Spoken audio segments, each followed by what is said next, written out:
Hey, fellow Patriots, I'm Bree. And I'm Blaze. Some call me Pa. It has been said that we have 4 boxes to keep ourselves free. These are the soapbox, the ballot box, the jury box, and the ammo box. And we are the 4th box. We are here to arm you with enough information, resources, and skills to take back your freedom, increase your self-sufficiency, and inspire you to join in the fight against tyranny. Thomas Jefferson said, "Eternal vigilance is the price of liberty." Thank you for joining us and for joining in this fight. Welcome back to the 4th box.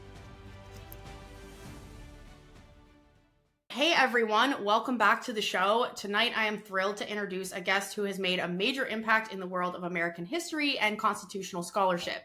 Larry Schweikart is a best-selling author, historian, and a former professor of history at the University of Dayton. He's best known for co-authoring the national bestseller, A Patriot's History of the United States, but that's only one of dozens of books he has written. Larry has written extensively on everything from the Founding Fathers to the modern political landscape, and he's a strong voice for preserving the values that we at the 4th box hold dear. Larry also has a pretty serious rock and roll background, and that serves as a reminder to all of us that you can, in fact, be a talented musician without selling your soul to the far left. So with that, welcome to the 4th box, Larry. Thank you very much. Yeah, we can get into the Q&A about the rock and roll years. I do remember something about that. It's not all that clear sometimes. Well, I'm definitely looking forward to diving into that as well. Before we do, Pops, do you want to take it away? Yeah, for sure. Greetings, friends and patriots from around the country. As always, I am very honored to be here with you tonight and looking forward to talking with our guest, Larry. It sounds like we're going to have a wonderful episode. Before I do, of course, I'd like to offer up a toast to all of our friends and listeners around the country from our 4th box podcast, tucked away safely here in the virtual Buckman Tavern. And for those that may have not heard about the Buckman Tavern, maybe a new listener, the Buckman Tavern was located on the Lexington Green, built back around 1710, and it was a meeting place of John Parker and those wonderful militia patriot men who engaged in what has become known as the shot heard round the world. So we here consider our podcast to be coming to you from our virtual Buckman Tavern. Cheers to everybody out there. Cheers. So I'm also toasting tonight one of our longtime listeners, Joe, who is so dedicated to enhancing and improving the 4th box podcast that he writes more frequently than just about any other listener. The level of commitment is so strong that by his subtle and well-articulated positions, we are inspired to push on and broaden the message and fan base. Thanks, Joe, for all the support. Now for my quote tonight, I have, "For those looking for security, be forewarned that there's nothing more insecure than a political promise." And that came from Harry Brown, longtime libertarian and previous candidate for president and other positions within the Libertarian Party. So that's my quote for tonight. And Larry, again, welcome. We are so pleased to have you with us here on the show. So with that, Larry, let's dive right into it. Tell us a little bit about who you are. I had my sort of generic spiel diving into your intro a little bit, but give us the background here. Who is Larry Schweikart? Well, I'm native Arizonan. I was born in a little town called Higley that had fewer than 100 people, and we had a combined 3rd and 4th grade. I went to Chandler High School here in Chandler, which the city at the time was 12,000. Today it's about 270,000 and it's just exploding. I mean, it's unbelievable. And wow, yeah. A sad thing, you're getting old when they're naming all the schools and all the streets for the people you went to school with, right? Yeah. So I went to Arizona State and got a bachelor's in political science. and I had terrible grades because I was playing music the whole time and doing a little bit of drag racing, but mostly playing music and not studying. Literally, I went on the road with my first road band the weekend after I got my BA degree. Hopped in a van and we played Peoria, Illinois. And I bounced around from band to band. You know, drummers are a dime a dozen. But I ended up with what we call a make it band, a band that was doing only original music, seeking to make it big. And we got this close, like that movie says, we were almost famous.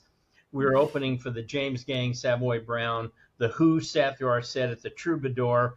A very drunk Pete Townsend slapped me on the shoulder afterwards and said, "Hey, what a good show, what?" So that was kind of fun. Got to meet Greg Allman, who was so wasted he couldn't get a soda pop out of the machine.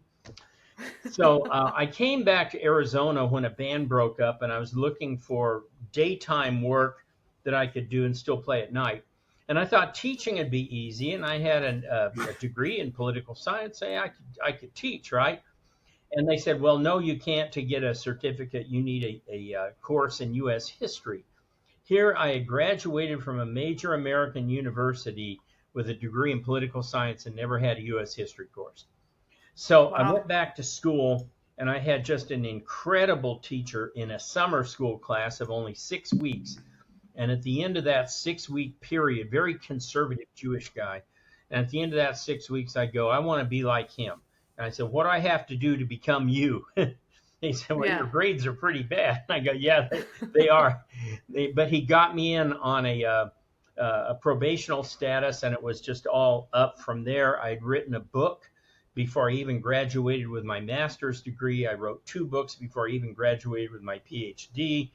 I did my PhD work at Cal Santa Barbara. I like to tell audiences I immediately got a job in hell, better known as Wisconsin. And I was up there for a year. And boy, that was something, going from Arizona, where we have 120 degrees in the summer, to Wisconsin, where it was 10 below zero for 10 straight days. I didn't know what I'd walked into. And then I got my kind of lifetime job at the University of Dayton and taught there till 2016. And my wife and I had planned immediately to move back to Arizona, which we did. And so I moved back here.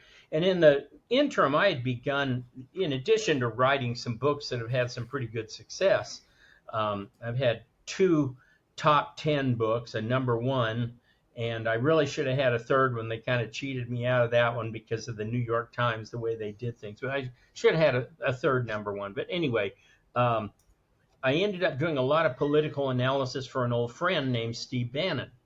And as I would send him stuff that I was reading on voter registration. And this became kind of a full-time job by 2016, when I was sending him every morning. I'd wake up and he says, "Put it in an email." And I'd send him all this stuff. And so I called the election in 2016 in October, and I said Trump will win with between 300 and 320 electoral votes. The final was 304. And that was all done not from polling, but from voter registration analysis. And I had Trump to win in 2020, but we all know what happened there. And then I had Trump in June of last year at 312 electoral votes and winning the popular vote, which none of the pollsters did at that time. And by October, I refined it to say he'd win with 1.5% of the popular vote. 312 and 1.5%. So I think it's a pretty good method, and it allows you some insight that many other people don't have. Yeah, that's super interesting. So I know there's already things in my mind that I want to dive into, but before I do, Pops, I'll let you just take it away right off the bat. Yeah, well, Larry, I'm very, very interested. The statistical analysis and all that is one thing, but I wanted to go back to your early intro when you made the leap from the rock and roll world with notables as Pete Townsend and Greg Allman and all the rest, and how do you become so interested in American history and the conservative side, or what we like to view as the constitutional side, very strong advocates for constitutional adherence here at the Fourth Bar. How do you make that transition, or what were the things that took place that kind of led you into this path? I've always been a conservative. I used to have arguments with my my friend in high school about Goldwater versus Johnson. My first vote was for Richard Nixon. My bandmates of the Make It band were somewhat liberal. They liked Carter, but only because Carter was a Southerner, and they were all from Pascagoula, Mississippi, and Mobile, Alabama. I just never found it to be that big a deal. It was common sense to me what kind of policies work and what kind of ideas work and what kind of stuff didn't work. So that's why I took political science at Arizona State, only it didn't answer any of the questions I had. You know, I wanted to know why there are only two political parties, more or less, in America, why both parties gravitate toward the middle, why government seems to grow regardless of which party is in control, things like this. And political science didn't answer any of that. They were telling you about doing modeling and just crazy stuff. And when I had that class in U.S. history, in 6 weeks, he answered almost all of those questions from history. I mean, most of them are answered in the 1820s with the formation of the Democrat Party under Martin Van Buren and Andrew Jackson. And really, ever since that time, like it or not, we've been on a two-party structure, and it's almost impossible to get out of because of the nature of the parties created by Van Buren at that time. So as you went down this path, exploring some different things that I guess would normally not be considered the normal build-up to a political history or a U.S. history teacher, I'm guessing you were always then politically active. You mentioned that your first vote was for Richard Nixon, and you were paying close enough attention to recognize who was well aligned with your basic foundational principles. And did you share that, or was that something that you pretty much kept to yourself? Well, I shared it to anybody who would listen. I was not the type to go out and march one way or another at that time. And I was obviously in academia, you are in structures that are overwhelmingly liberal. Now, Yes. There were some very solid conservatives at Arizona State, not just my mentor, but maybe two or three others, which is a pretty high ratio for most schools. When I got to the University of Dayton, I was the only registered Republican out of 20 faculty members in the history department. And there were a couple of other, what we'd call blue dog Democrats, who were very common sense kind of Democrats. But basically, I was on my own. Now, that said, what I learned over these years, and I learned this in that first 6-week summer session, he said, if you want to be a professor, you need to learn to publish. I had never written anything except a few song lyrics in my entire life. I never journaled. I never wrote anything. I didn't carry around a novel in my back pocket. But I believed him when he said, you need to learn to write. And so I just mined him. How do you write? What do you do? How do you? And it was good because he was not what you'd call a first tier historian. By that, I mean, he's not somebody that the American Historical Review is going to, oh, this guy, we've got to have him, you know.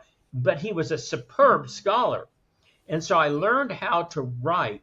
And one interesting thing, I mean, I don't know if your viewers want to hear this, but Arizona State, which is at best at that time a second or third tier school. I loved it. It was a great school, but it's not Harvard, and it's not Duke, and it's not even University of North Carolina, right?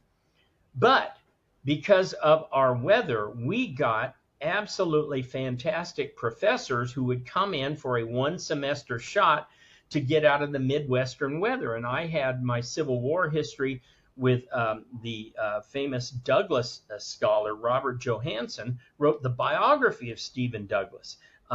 I had my European history from Stanford historian Gordon Wright, one of the great names. I had my diplomatic history, which was a terrible course, but it was from one of the biggest names in American history, Joan Hawk Wilson, who was the editor of the American Historical Review. So it's really amazing that because of where we were, I got a first tier history education. And I put to task this notion you need to write. And my very first seminar paper won the national prize for the best history paper by a student in America. was Wow. the first time anybody from Arizona State had ever done that. And I go, this isn't so hard. So the next year, in my second seminar, I wrote a paper on a totally different subject on the North Pole that also won the national prize for the best historical paper in America. And my chairman called me in and said, you're a pretty good writer. I have a job here that it's too boring for me and it doesn't pay enough. The Arizona Bankers Association wants a little pamphlet history of banking in Arizona. Can you do that? I go, well, sure.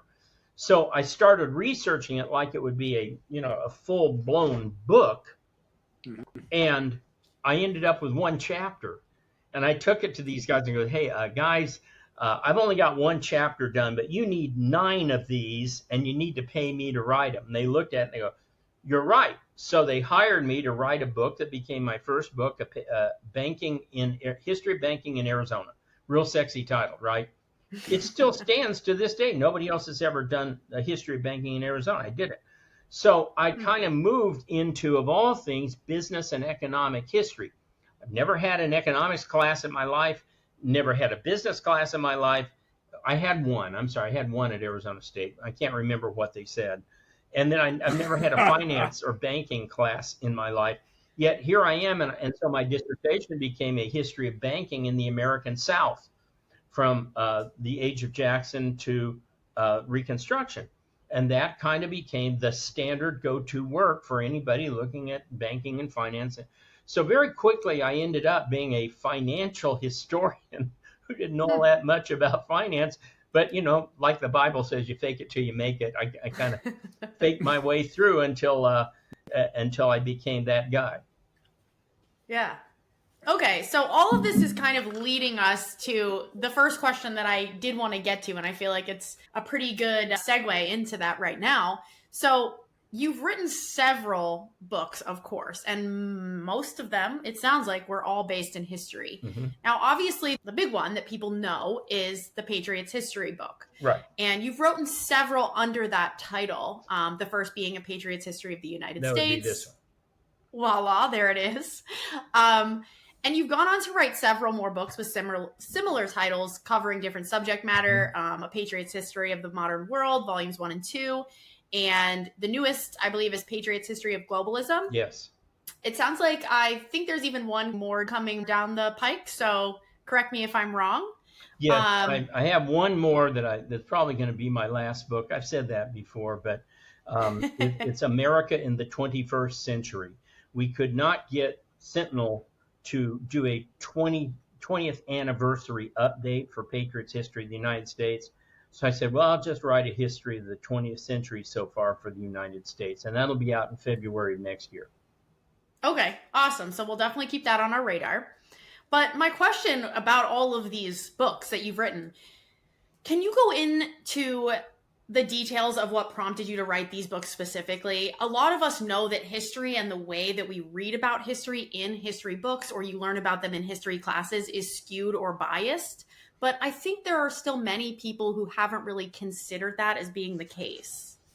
Well, again, when I first started writing, everything was banking, financial.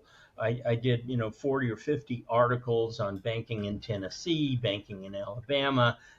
Then I teamed up with a professor from Chapman University, Lynn Doty, to write a history of banking in the American West. And we kind of gravitated toward writing about banking topics in the West.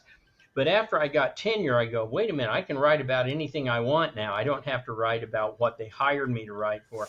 So I started writing more topical things. I wrote a book called America's Victories about the characteristics of the American military.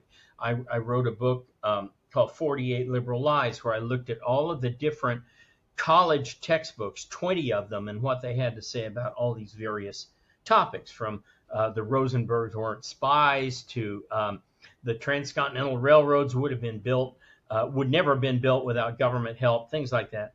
And so when it came to these topics, I would just find something that interested me that I thought nobody else had discussed before and start researching it. That's how I ended up with my second favorite book, which is 7 Events That Made America.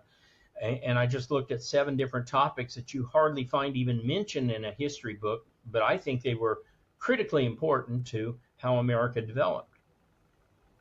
Cool. That's awesome. I love that. Dad, anything you want to go into off that? Well, specifically that last remark, I wondered if you could illuminate a couple of those things to see if I've been familiar with them myself. Sure. Well, my opening chapter was Martin Van Buren has a nightmare and founds the political party system. And it dealt with this crucial development after the Missouri Compromise, whereby they were desperately trying to avoid a civil war. But it was obvious on everybody's part that the more the Western territories opened up, the more they were going to be free territories. And sooner or later, slavery would be voted out of existence, constitutionally, legally, whatever. And so Van Buren had this brilliant idea, really tragic, but brilliant, of creating a brand new political party. We only had one party at the time. It was called the Democratic Republicans. I'm sure many people think we still have that today. But Martin Van Buren creates a new party, the Jacksonian Party, better known as the Democratic Party. And what was different about this than the Federalists and the earlier Republicans was this party was built on money. It bribed people through the spoils system to get out the vote for Democrats. And he began buying up newspapers right and left to the point that he owned most of the major papers in America and controlled the editors. Anybody who thinks that the news business was somehow objective and fair for this long period of time, it was for a very short period of time, for about, 50, 75 years, for a lot of reasons I won't go into. So that chapter was, I think, really important, and virtually no textbooks talk about that. My favorite chapter was A Steel Guitar Rocks the Iron Curtain. And I looked at how rock and roll music helped bring down communism by beaming in through Voice of America all this music about freedom, and how we would interview all these rock and rollers. I got to interview over 100, interview or do research on over 100, probably interviewed 50, including guys from Deep Purple and The Doors and Quiet Riot and Toto. And Billy Joel was supposed to be in our movie, which we did as a result of this, and he had back surgery during the time we needed to film him. Alice Cooper, all these people. Anyway, but we would also interview people on the other side of the Iron Curtain, and what were they hearing and what did rock and roll mean to them. And it was just amazing how they knew rock and roll was the music of freedom, even if they couldn't understand the lyrics. Because the structure of rock and roll people miss, and it's the same structure as country and western, blues, jazz, folk music. The structure is you start together as a band, you end together as a band, but what do you have in the middle? The solo. And this is a perfect picture of America, that we join together to do big things, but you never lose your individuality.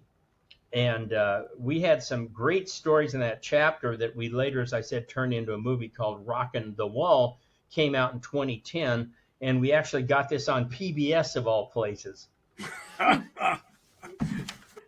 Well, those are certainly very, very interesting, and I'll have to look for that to follow up with the rest of them. But one of the things that has been especially interesting to me is your research specifically into the banking world, and we happen to be of the opinion that a lot of even things going on today still are under the influence of maybe the international banking community and some of these things. What is your opinion on that, Larry?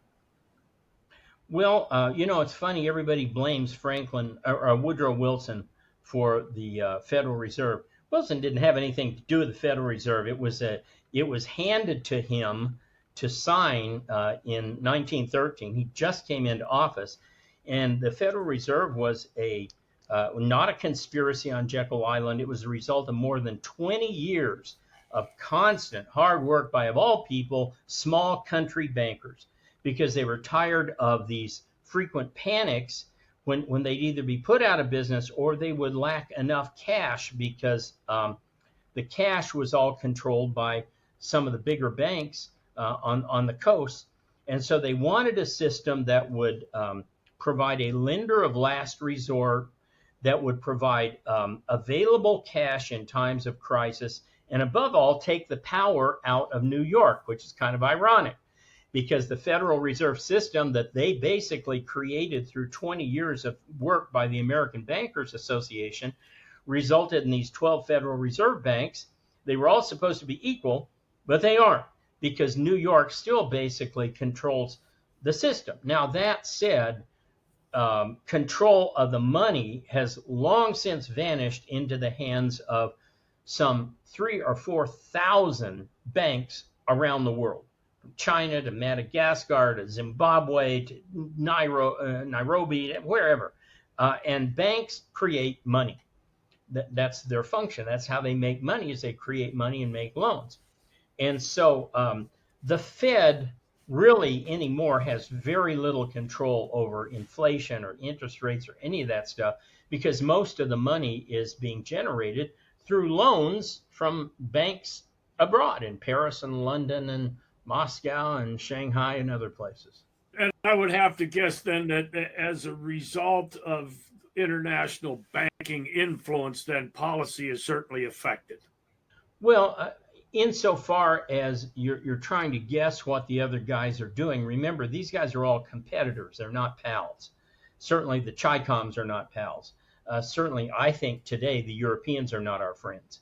Mm-hmm. And so we've had, this kind of goes well beyond banking. It goes into the whole Bretton Woods system that was set up in 1944 and 45, with a goal of keeping a peaceful post-war world. What do we do to make sure that everybody's not going to war again? We had 2 wars that wasn't very good. And the Bretton Woods system that they set up was an exchange by which the world would accept the dollar as the demarcation unit, what you conducted your business in, and would accept pretty much an unlimited amount of free trade, that is without tariffs or barriers to people moving back and forth. And in return, the U.S. Government agreed that more or less the U.S. Navy would keep the trade lanes open, would keep the peace, and every once in a while we had to push our land forces in to kind of maintain this system. Now, I'm not saying that every war since World War II was a result of trade concerns. I am saying that there was this unwritten rule that the U.S. Navy was going to protect all these trade routes. Well, that began breaking down sometime during the Iraq War, and Peter Zeihan is probably the best author on this whole breakdown process. And it started before Trump. What Trump did was he figured out, where this movement was going, and he said, I'm going to lead this sucker, and he got in front of it. But the movement was already starting there. And you can see this in the polls of Americans that want to kind of pull out of foreign commitments, that don't want any more foreign wars, that aren't that interested in fighting for Ukraine. And the concern that for many, many years, China and many other countries have basically pillaged this country by using tariffs on our stuff, but we basically let their stuff in free. And Trump also set himself to fix that. So that's where we really end up, not so much with the bankers as it is with international trade. Yeah, I think that's a really interesting perspective. Do some of those topics get discussed in the book, A Patriot's History of Globalism? And is there some crossover there with the book coming out in February? Yeah, sure. I mean, I learned early on, you never waste anything you write. I tried to publish every single thing that I wrote, and almost did. I'd say I ended up publishing probably 80 or 90% of everything I ever wrote. But one of the things you do is you learn to reuse stuff in a different way. Of course, Victor Hansen does this all the time. Zeihan does this all the time. They kind of repackage some of their spiel, as Sure. the Jews would say. And so, yeah, there's a lot of that. I was one of the first, besides Zeihan, saying that globalism was collapsing and was going to fail. And with a few blips, it really has. And we just saw this election in Poland. big anti-globalist guy. Portugal, Spain, big anti-globalist elections. Hungary, anti-globalist guy there. To some degree, Meloni in Italy's anti-globalist. Milei in Argentina was huge. We lost a big one with Bolsonaro. He was a big ally for this anti-globalist movement. But by and large, the WEF is having all sorts of problems. They had to kick Klaus Schwab out because he was so dirty and was funneling money to all of his family. So, I think there's a lot of light on the horizon. And when you look at how phenomenal Trump's tariffs are already, and he doesn't even have them fully in place, and we're doubling and tripling the amount of tariff income that we've had and reducing our trade deficit like crazy. This is stuff that, National Review would have said 10 years ago, oh, you can't do that. It's impossible. Mm-hmm. Well, the other point I wanted to make, in December of 2020, I see that President Donald Trump appointed you to the board of directors of the National Board for Educational Sciences. Could you tell us a little bit about that and what you were able to accomplish in that role? Nothing. So the story behind that was President Trump, when Bannon was first at the White House in 2017, he left, I think, around August 2017, because he was caught leaking on Kushner, and Trump doesn't like that. So he was sent packing. But he asked me, he says, would you like to be Librarian of Congress? I said, heck no. Talking about a boring job. I don't want to do that. I said, I'll do any job that involves being an advisor to you, and hence to President Trump. So in 2020,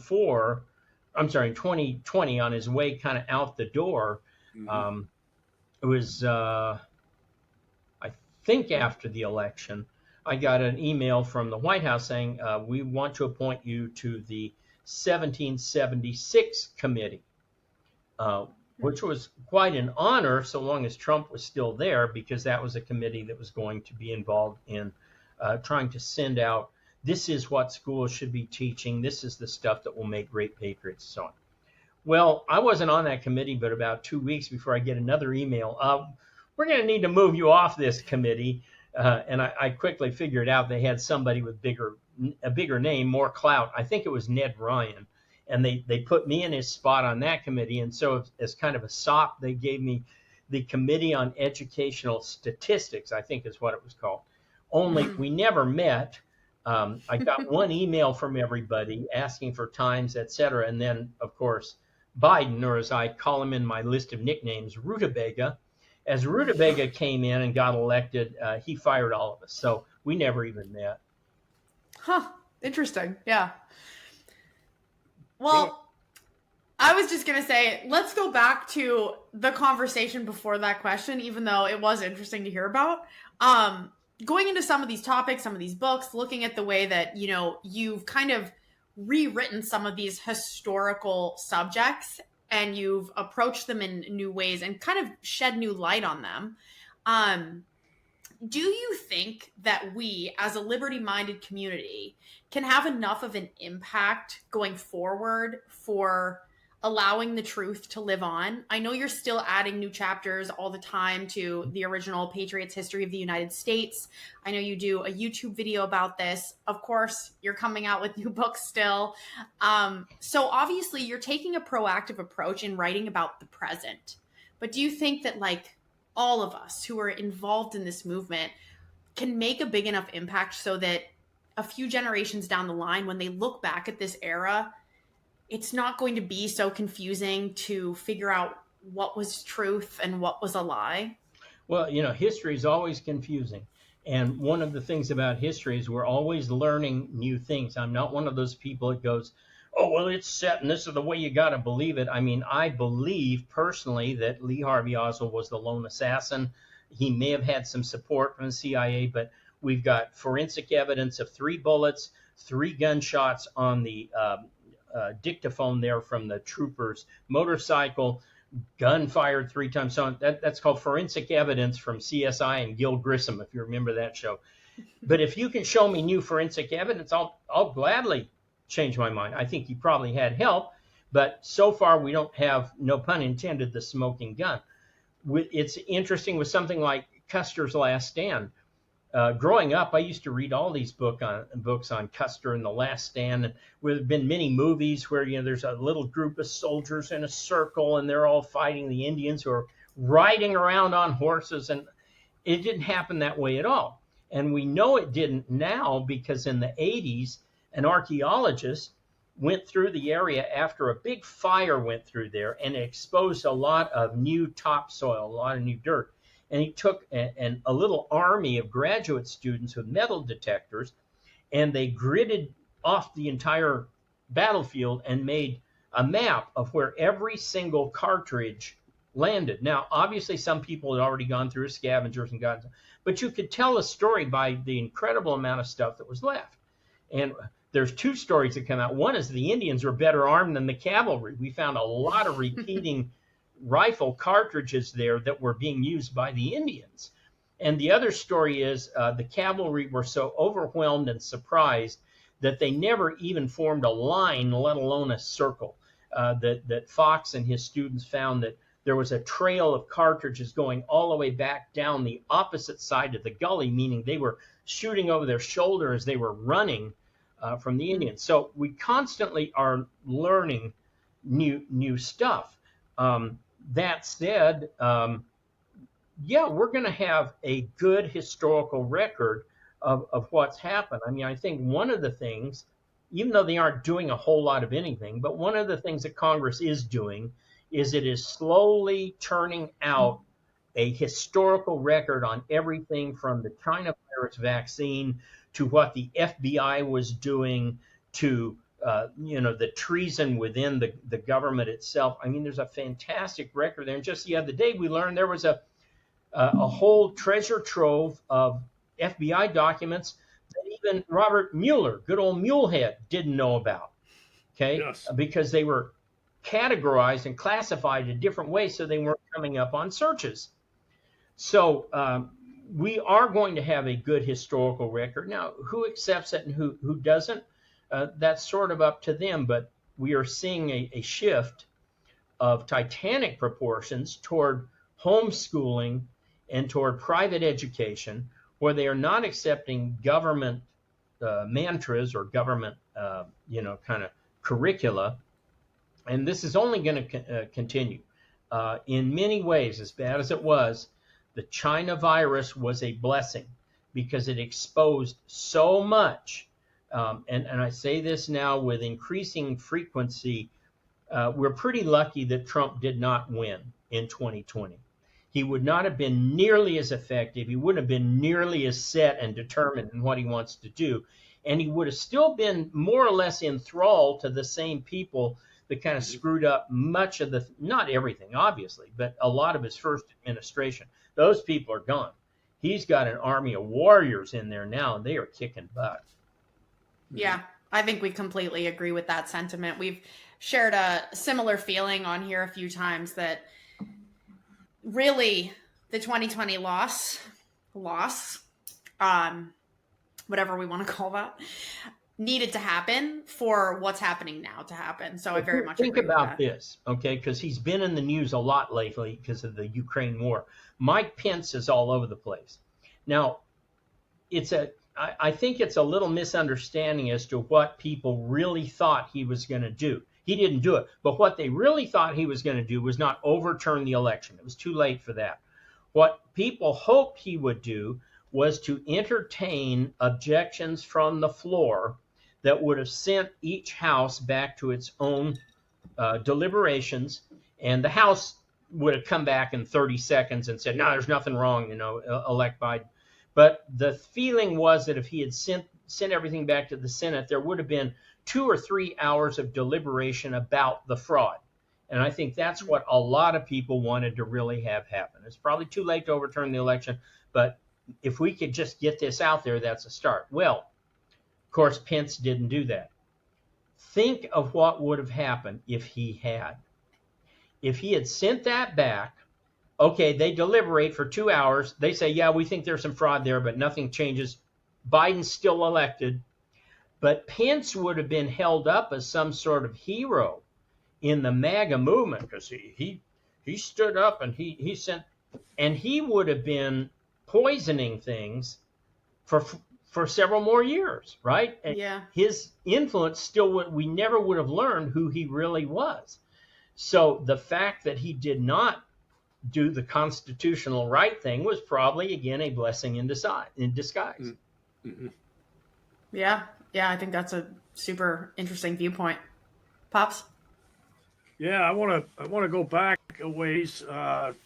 Your historical references are really piquing my interest, and it's quite obvious that you're very well versed on many things. And I want to ask you specifically what you know about the Congressional Act of 1871.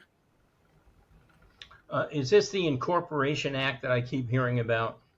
I think that's part of it. There's certainly suggestions about the international banking community loaning money to Congress with no constitutional authority, and the incorporation thing is also part of that discussion.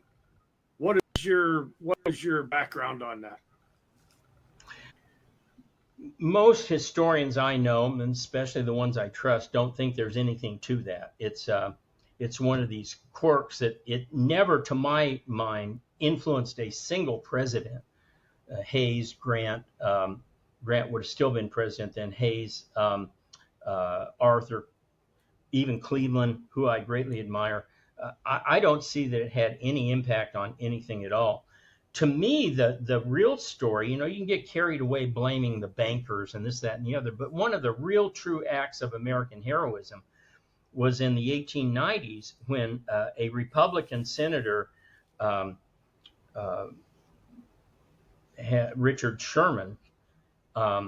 Sherman came out. I'm thinking of the Seahawks cornerback. John Sherman came out and had this Sherman Silver Purchase Act, which was, Sherman authored two bills that were arguably two of the absolute worst bills in American history. The Sherman Antitrust Act, which cannot be enforced because you can't define what a trust is, as they quickly found out, and the Sherman Silver Purchase Act, which had government setting the price, says government's got to buy all the silver we can find, but it's got to pay a certain amount of money for it. Well, that amount of money was half a dollar over what it was really worth, but not enough to drive the price up to where people would quit buying them. In other words, it caused this incredible run on silver internationally, and it came within a few $1 million of bankrupting the United States, and in an incredible act of patriotism. Yeah, he made some money off of it, but J.P. Morgan came in to Grover Cleveland and said, Grover, you want me to help you out here? You're going to be bankrupt tomorrow morning. You want me to make you a loan? He goes, yeah, please. Morgan loaned the U.S. enough money to stay in business there for the next several. He put together the consortium himself and basically saved America. So rather than America bailing out the banks, we had this one instance of a banker bailing out America. Wasn't the first one, actually. Robert Morris bailed out the U.S. Revolution and went broke in the process. Yeah, super interesting. So the next thing that I want to go into here, I know we're kind of bouncing around with the different books you've written and so many different historical accounts, which I'm loving. It's super fun. But I want to go to the book that you wrote, What Would the Founding Fathers Say? Mm-hmm. And, kind of transport that to today, 2025. What would the Founding Fathers say? It's been a few years since you wrote that. Have you kind of revisited that question? So each book tells its own story beyond what is in the book. And when we wrote Patriot's History of the United States, we were not thinking of people's history of the United States.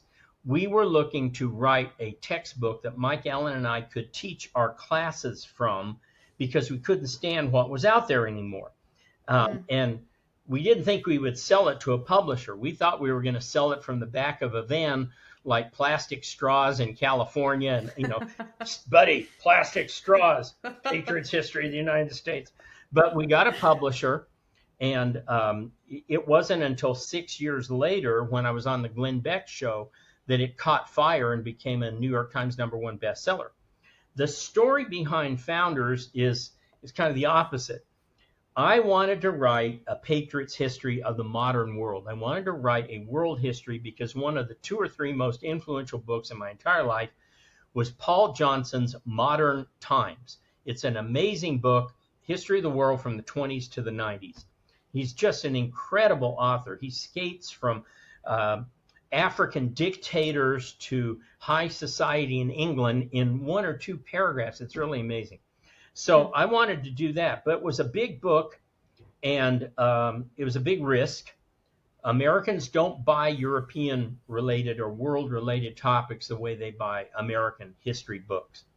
And so my publisher said, well, we'll back that book, but first we want you to do a different book that really is oriented toward the Tea Parties, which were really big at that time. The problem is they were already, I could tell because I was speaking at all these Tea Parties, by late 2010, the Tea Party movement was already in decline. One of the reasons is that the people who are mostly older who came out and said, well, what's going on here? What can I do? And they bought all these books, they started reading, and they tried to get involved in politics, but because they had no long history of being in politics, they either expected things to change too fast or were too uninitiated, too naive to understand how you got things done. And by the way, I'm going to take this opportunity. You may not like this, but this is what irks me to no end about Rand Paul and Tom Massey. They have their principles. They've already got their principles, but they never do forge coalitions that get anything done. Politics will never get 100% of what you want. It's always going to get some of what you want, but you got to give the other guy some of what he wants in order to get what you. That's just American politics, and neither one of those got to play the game. Has any interest in doing that. So the publisher said, "How about this? Well, would you write what would the founders say? Take these 10 topics: guns, religion, land, so on and so forth." Sure, okay, I'll do that. My heart wasn't in it, but I did the best I could do. I think there's a lot of great messages in there. I'm particularly proud of the land chapter, where if you look at the land ordinance of 1785, I think it's the most important law in American history before the Constitution, because it guaranteed private property rights to everybody with a title deed that you could prove, which is something places in Africa and Latin America still don't have to this day. So the book came out. Again, it was too late for the Tea Party movement. It didn't do well. But by then, I already had my royalty advance for Patriot's History of the Modern World, which is rather huge. And then they divided that book into 2, and they soured because Founders didn't do well, and early sales of Modern World didn't do well. And they just basically quit all marketing. All of it. I mean, I didn't do any interviews, didn't do anything about that. And so that was kind of my last hurrah with Sentinel, which is a subdivision of Penguin. And I went on to start publishing with other publishers at that time. Gotcha. Yeah. Pops? Yeah, so Larry, I'm interested in, from your vantage point, much of what is handled today at the federal level is outside of the constitutional authorities granted in Article 1, Section 8, and supported by the 10th Amendment, so forth. What do you think about all those things? We've been in this quite a long time, and it appears as though it's very, very difficult in any way to imagine putting things back into that box and leaving to the states what was originally intended. What's your feeling about that? Well, President Trump is doing an incredible job of absolutely that. He's looking to completely eliminate the Department of Education. Through U.S. aid, he has just took a chainsaw to much of the bureaucracy. Elon Musk has identified incredible amounts of waste in the bureaucracy. State Department's cutting 300 offices or consolidating them. Wherever possible, they're trying to cut and move stuff back to the states. But it took us a good 60 years to get to this point. And one president alone, even with somebody like Musk at his side, isn't going to undo it in 6 months. I get so tired of these people on Twitter, oh, who you arrested? Well, how many cuts have you made today? Why is it doesn't work like that. Our system, and especially this is even if we had a Congress of 217 diehard MAGA Elon Musk types, you still wouldn't move that fast. Why? Because the founders set up the system to be slow.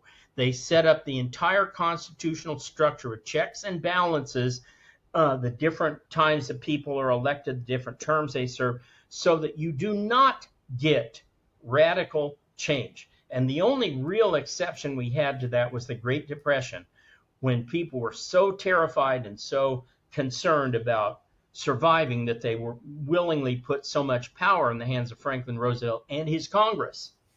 But other than that, it's just structurally very, very hard to unwind this stuff. But I think Trump is doing a stellar job, an amazing job. You told me, 2 years ago that somebody be getting rid of all these agencies and cutting the budget in the ways he is. It's mind-boggling. You would agree then that almost all of these cuts to date have been by executive order, and until they are codified through the Congress, there is a great chance that all of these things could be restored the next go around. No, and I wrote a piece about this in my Substack about a week or 10 days ago called Culture Will Codify the Trump executive orders. He is starting so early, and the likelihood right now is that J.D. Vance would be elected in 2028. I can't see anybody else winning. You could conceivably be looking at 12 years of MAGA or Trumpism. That is a huge time to ensconce change. You get people fired, they move out of the state, they get out of D.C. You create a whole cultural change where, whether they want to or not, these things are almost impossible to restore. The same dynamic that is working against us now, making it harder to get rid of them, will be working against anybody else who comes in with executive orders trying to get them back. So I don't think they're the ones who are going to codify the Trump changes. It'll be the culture of DC and the culture of everybody. What do you expect? And what the people expect is we're not going to do this again. I think that's interesting, and I think it certainly, at least from my perspective, gives me a pretty positive outlook on this, because that sentiment alone tells us, oh yeah, we the people have the power to keep that change. And I think that a lot of us feel that even though we made this big change with this election and we saw this mandate get pushed through, I think there are a lot of people who are afraid that we still don't have enough momentum to see this thing, through the whole way, again, see it last. This is where a history grounding comes in. Look at how long it took civil rights to be really, really accepted in America, almost 100 years. And look at other changes that they push through that just, it takes such a long time because our system is set up to prevent change. It's everything that the Constitution is about stopping change. So here's something for you to ruminate on, because it's been at the top of my consciousness here for about a year, and I don't see anybody else talking about it. And that is that we are possibly looking at the extinction of the Democrat Party. I think that they are on the verge, on the precipice, that if they don't make key, big changes in the next 4 years, they could be gone like the dodo bird, like the Federalists, like the Liberty Party, like the Know-Nothings. And the reason for that is that they have several civil wars going on within the party right now, and they can't win one of them, let alone all of them. So real quickly, what those civil wars are is they have the Jews, Israel versus the Palestinians and Hamas. Got to say it with a proper Hamas. And they can't win that one. And you're seeing right now with this attack in Boulder where that's headed. I'll get back to that in a minute. Number two, the illegal criminal invaders against the inner city, mostly black residents. And we started to see this fray the Democrat coalition when black men began supporting Trump. And people like Eric the Red Adams there in New York began to say, I'm not doing this illegal immigration stuff anymore. We can't afford it. And of course, he got indicted right away by the Biden administration, but he's still of that view that we got to stop this stuff. They can't abandon illegal immigration. That is their baby. They can't get rid of it. The third one, which is pretty recent, been building for a while, but it's really come to the fore, and that is AI versus green. And so you have all the tech bros, as they're called, up in Silicon Valley and all the tech areas, and they love them some AI. I mean, AI is the absolute, it's like what the computer chip was 40 years ago, right? And they can't get around it. Everything they do is focused on AI. But AI gobbles energy. I'm a comic book fan. It gobbles energy like Galactus sucks planets. It just eats energy. And they can't even begin to do it with current energy, let alone green. Green is just so useless that they've realized they can't do it. And so they're starting to back Trump's energy policies, natural gas, with an eye toward nukes in about 10 years. The last one that is just now coming out is it's very clear they are desperate to try to recapture men because they've lost almost 20 points with men. And you can just listen to my son, who's 37, go on about what they've done to men. And he doesn't just blame Democrats. He blames the system going back 25 years. But nevertheless, right now, it's Democrats are the ones standing in the way of men. And they can't appeal to men without backtracking on every single thing they've done for the last 30 years, which is demonize men for toxic masculinity and for, being males. And this ties into their whole obsession with transoidism and woke and homosexuality and all that sort of stuff. So they have these 4 civil wars, and they can't fix one of them, let alone all 4 of them. And I think that is why, being a big voter registration analyst myself, you are seeing in every state in the union except Utah, Republicans are gaining, Democrats are losing. And in Utah, it's only a matter of like 20 or 30 people, but still, it's the one exception. Every other state is seeing significant Republican voter registration gains, but even more significant Democrat resignations, transfers out of the Democrat Party. Just real quickly. North Carolina in 2016 was 175,000 Democrat. 2020 was 175,000 Democrat. Today, 24,000. That's stunning. Pennsylvania was 1.1 million Democrat advantage in 2016. Today, 93,000. Experts are expecting that both these states will be Republican plus states by 2024. So the way I phrase it and how I would tell any Republican analyst or who's involved in elections, I would say, look, the dirty little secret is the Republicans are incompetent, greedy, and corrupt, but they don't want to kill you. The Democrats want to kill you and your family. And I would actually run on that if I was a candidate. I'd run on, we may be greedy and inept, but I don't want to kill you. They do.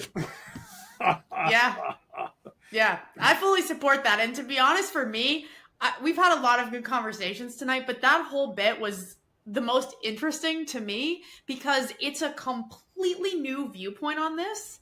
It makes so much sense. It's right in front of all of our faces, and it's never crossed my mind. So thank you for bringing those points to my attention. We got to read my Substack, Larry Schweikart. I know. So we're already on an hour. I do want to get to the point where you can say all those places, say your Substack, say your next book, all those things. I do want to get to Patriot's torch as well, but before we get to that, Pops, do you have any last questions you want to squeeze in here? I do, Larry. If you would indulge me, one more question. It appears to me, and I've commented on this back Sure. a podcast or two ago. It appears to me as though there is a battle brewing between the executive branch and the judicial branch at the federal level. There seems to be a bit of a power struggle there. What is your comments for our listeners about that? Well, it's interesting. I listened to Robert Barnes and his podcast, Barnes Law, which is a very good podcast. I don't agree with him on everything, but he wants Trump to take on the judges, to ignore the judges, and so on and so forth. I have an anonymous court source who has been 100% correct now for 9 years, right down to the fact he would tell me when somebody is going to get the date they'll get confirmed. And the only time he was off by a week on Kavanaugh because they brought in Christine Ballsy Ford, or as I call her, Ballless Edsel. But they brought her in and they threw the schedule off. But he's been dead on. And he says Trump is right not to ignore the judges. And so far, if you look at writers like Shipwrecked Crew and Daniel Street, good lawyers who have Substacks, Trump is winning. Every one of these cases, he eventually wins these cases. And the public is right now not behind him ignoring this. I think the last poll is only 21% support him ignoring these courts. So it'll take a little bit longer, but when you win, the public is behind you. I think that's still probably the safe way to go. He's getting what he needs out of these courts. Okay. Awesome. Thank you. I wanted to hear what you thought about that because it's something that I think we've noticed, and it feels like there's some things going on there, and it feels like there's going to be a little bit of a power struggle. So I appreciate your insights on that matter. Yeah, for sure. So I do want to get to Patriot's Torch. That's one of the projects you've been working on. Can you tell our audience a little bit about that? Yep, I can't put it up on screen, but if you could put it up later on your site, I'd appreciate it. I'm leading 4 tours this year through next February, one of Plymouth, Lexington, Concord, Salem, and a Boston Harbor cruise. As prior reading, you want to look at a great book called The Minutemen and Their World. It's a great book about that era. And that's coming up August 31st to September 5th. Right after that, I'm doing a couple more tours. One is a Midwestern Reagan tour where we look at Reagan's roots in Dixon and then Eureka College where he went to school. We will get a tour of the Chicago Fed. If you've never seen that much money, you need to go. That's just, I've seen it, but you're just big old blocks of money. You go, couldn't just a little of that fall out of that, just kind of this way. And we'll end up at the Truman Library in Kansas City, Missouri.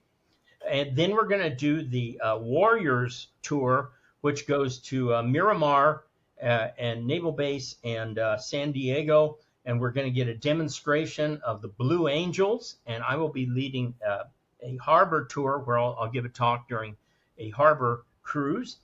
And my wife, Mrs. LS, will make a rare appearance at one of these. She doesn't like to do this. She's going to do that one. And then next February, I'll be doing one we've done twice already, been very successful, Reagan Country, which is the Reagan Ranch. Hard to get into. You got to know somebody. The Reagan Library, the Nixon Library, and Warner Brothers, where Reagan did all of his movies. So that's coming up in February.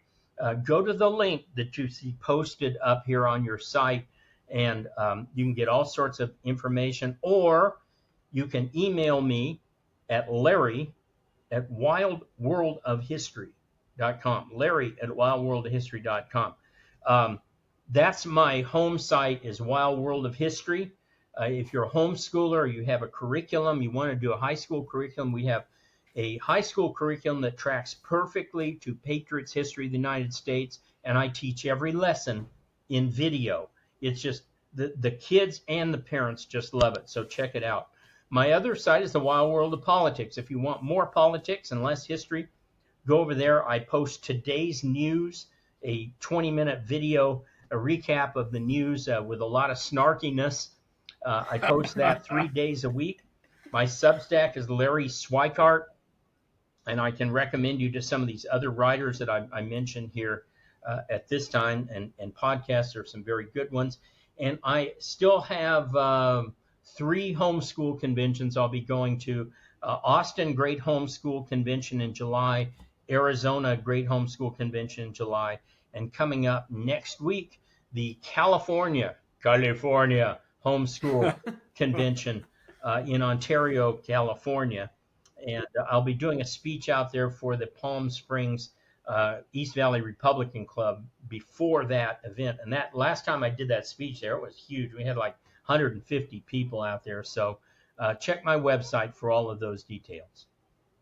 Awesome. Yeah, we'll definitely share all the links to all of that stuff in the show notes on wherever you find this podcast. We want everybody to be able to find Larry and everything he's working on. So many ongoing projects. I don't know how you're balancing it all. And we really can't thank you for taking some time out of all of that busyness to join us on the Fourth Box. This has been such a fun conversation. Let me just add one last thing I forgot. Anything we make over costs on the Torch tours is going to turn Patriot's history into a video series like The Chosen. And we're working with Angel Studios on that, or anybody else who will fund the other half of it. So be a part of this film series. If you want to get an idea of what we can do on film with absolutely no budget at all, look at my movie Rockin' the Wall. You can find it on Amazon. It's still a great movie. I still tear up when I watch the last parts of it. It's a very, very good movie. Doors, Quiet Riot, Toto, Vanilla Fudge, all sorts of great groups in that. That's really cool. This has been super fun. We've covered so many topics tonight, everything from rock and roll to founding fathers to modern day stuff with Trump. It's been really fun. Pops, is there anything you want to add before we close out and say goodbye? No, Larry, indeed, it was our pleasure to have you on the Fourth Box podcast. Hopefully we'll have you back maybe after you get through some of these tours that you're leading. Like to hear about those, and we certainly would have more questions about a lot of the things you're involved with. It was our distinct pleasure to have you with us tonight, Larry. Nice meeting you. So with that, we always close out with the Bible verse, Larry. If you don't mind staying for a moment, Dad, you'll take that. Yeah. So tonight, with so much of Larry's conversation and background having been geared toward bankers, I looked for one related to money, and this is from 1 Timothy 6:10.